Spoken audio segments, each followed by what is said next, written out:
Hai, selamat siang. Nama saya Felicia. Nama saya Grace. Nama saya Tegar.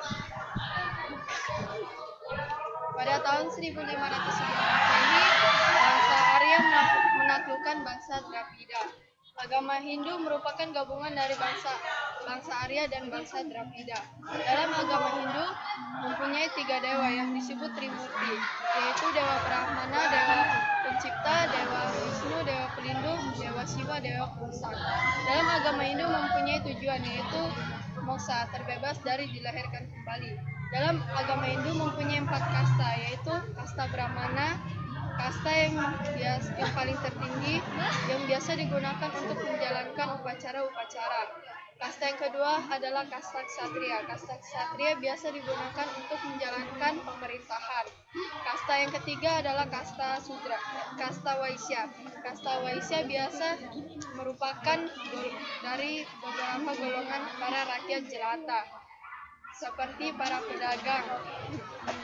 Kasta yang keempat adalah kasta Sudra yang paling rendah, seperti para budak. Tujuan pembentukan kasta dalam agama Hindu adalah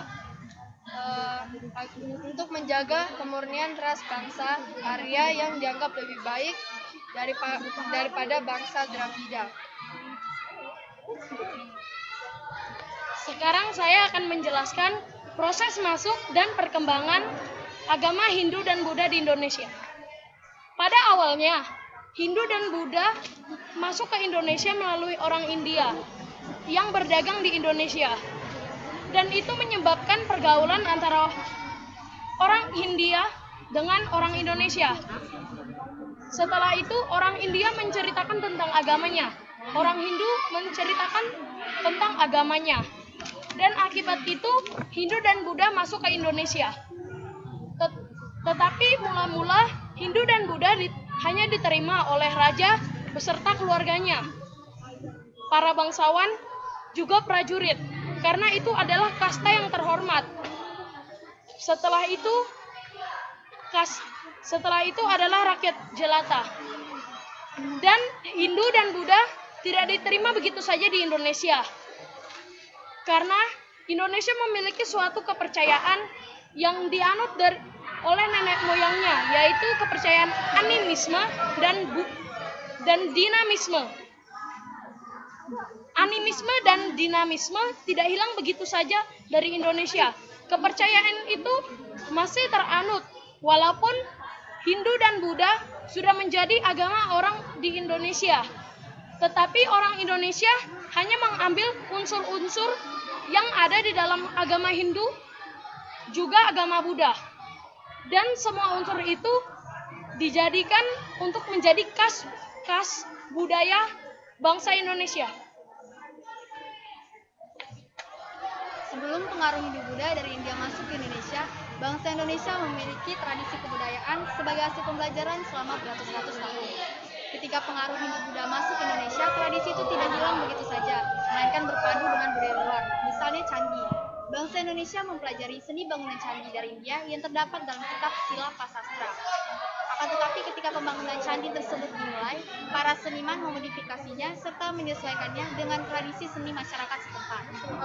Salah satu hal yang menyebabkan tidak semua budaya India ditiru begitu saja oleh masyarakat setempat karena mereka memiliki lokal genius, yaitu suatu kemampuan daerah atau masyarakat untuk menyaring dan mengolah budaya asing yang masuk serta menyesuaikannya dengan cita rasa setempat. Lokal genius sendiri telah berkembang sebelum kedatangan Hindu-Buddha ke Indonesia dan salah satu budaya asing milik bangsa Indonesia. Pada masa pra-Hindu-Buddha, cara kehidupan bangsa Indonesia sangat berpengaruh dengan kegiatan kesehariannya. Misalnya, bangsa Indonesia telah pandai bercocok tanam dan beternak.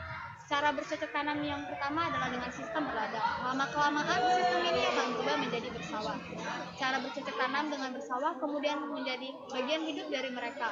Berkenan dengan hal itu, mereka berusaha mencari tempat tinggal dan tempat bercocok tanam yang terletak di sepanjang aliran sungai. Akhirnya, mereka mampu mengatur tata air melalui irigasi sederhana dan mampu menentukan tanaman apa yang cocok untuk ditanam pada suatu musim. Hal ini tidak mengherankan karena mereka telah mengenal dunia perdagangan. Gambaran kehidupan masyarakat tersebut adalah salah satu contoh kebudayaan Sungai Indonesia. Menurut Von Hinigilder, nenek moyang bangsa Indonesia berasal dari daerah Yunan di Cina Selatan. Semenjak dahulu, nenek moyang kita memiliki kemampuan dalam mengarungi lautan. Ketika memasuki Kepulauan Nusantara, mereka menggunakan perahu bercading, yaitu jenis perahu yang di kanan kirinya menggunakan bambu dan kayu agar perahu tetap seimbang. Sebagian dari nenek moyang kita itu ada yang menetap di tepi pantai. Mereka menangkap ikan dan kerang tanpa mengenal rasa takut. Pengetahuan arah angin dan astronomi diperoleh dari pengalaman selama bertahun-tahun. Melalui pengalaman itu, mereka tidak pernah takut saat tersesat di perjalanan, terutama menangkap ikan di malam hari. Kehidupan masyarakat bahari tersebut adalah salah satu contoh kebudayaan laut Indonesia. Di bidang seni, nenek moyang kita telah pandai dalam membuat boneka wayang. Alat gamelan pun dibuat untuk memeriahkan kesenian tersebut. Selain itu, mereka telah pandai dalam membuat batik, kesenian logam dengan beragam bentuk, dan benda-benda dari batu besar atau tradisi megalitikum.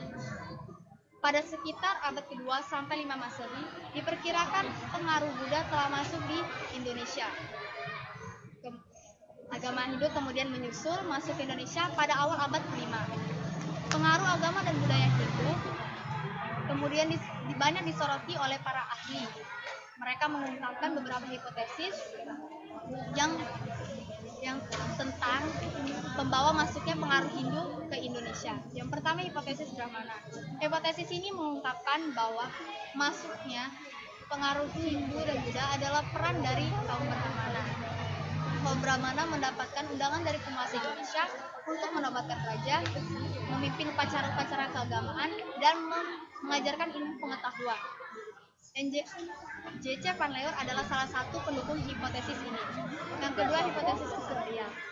Para ahli yang mendukung hipotesis ini memandang bahwa masuknya pengaruh Hindu ke Indonesia adalah sebagian peran dari kaum kesatria. Menurut hipotesis ini, di masa lampau di India sering terjadi perang antar kerajaan. Para prajurit yang merasa jenuh atau kalah dalam menghadapi perang lantas melakukan migrasi ke daerah lain. Rupanya salah satu dari mereka ada yang sampai ke Indonesia. Mereka mendirikan koloni-koloni melalui cara penaklukan. Dengan cara seperti itu, mereka menyebarkan budaya Hindu di Indonesia. F.D.K. Bos adalah salah satu pendukung hipotesis ini. Yang ketiga, hipotesis Waisa. Para pendukung hipotesis ini mengungkapkan bahwa kaum Waisa yang berasal dari kelompok pedagang amat berperan besar dalam upaya penyebaran Hindu di Indonesia. Mereka lah yang menjadikan munculnya pengaruh agama dan budaya Hindu sehingga dapat diterima oleh masyarakat setempat. Pada saat itu, para pedagang banyak berkomunikasi atau berhubungan dengan para penguasa serta rakyatnya. Cara seperti itu telah membuka peluang bagi mereka untuk menyebarkan budaya Hindu di Indonesia. N.J. Fromm adalah salah satu pendukung hipotesis tersebut. Dari ketiga hipotesis tersebut, para ahli memandang bahwa masuknya agama Hindu ke Indonesia bukanlah disebarkan oleh kaum Brahmana, tetapi bangsa Indonesia sendirilah yang aktif dalam memadukan unsur-unsur kebudayaan India. Banyak para pemuda Indonesia yang pergi ke India untuk mempelajari agama Hindu dan Buddha. Setelah memperoleh ilmu yang banyak, mereka kembali untuk menyebarkannya. Pendapat semacam itu disebut teori arus balik. Agama Hindu dan Buddha dibawa oleh para pedagang dan para pendeta India atau Cina melewati jalur laut dan jalur darat. Yang pertama, melewati jalur laut. Mereka yang datang ke Indonesia mengikuti rombongan kapal-kapal para pedagang yang sering berlalu lalang dalam kegiatan pelayaran dari Asia Selatan ke Asia Timur. Rute perjalanan para penyebar agama Hindu dan Buddha adalah dari India ke Myanmar, Thailand, Semenanjung Malaya, Indonesia, Kamboja, Vietnam, Cina, Korea, dan Jepang. Ada pula yang langsung berlayar ke Indonesia pada saat sedang terjadinya angin muson barat. Yang kedua, melewati jalur darat.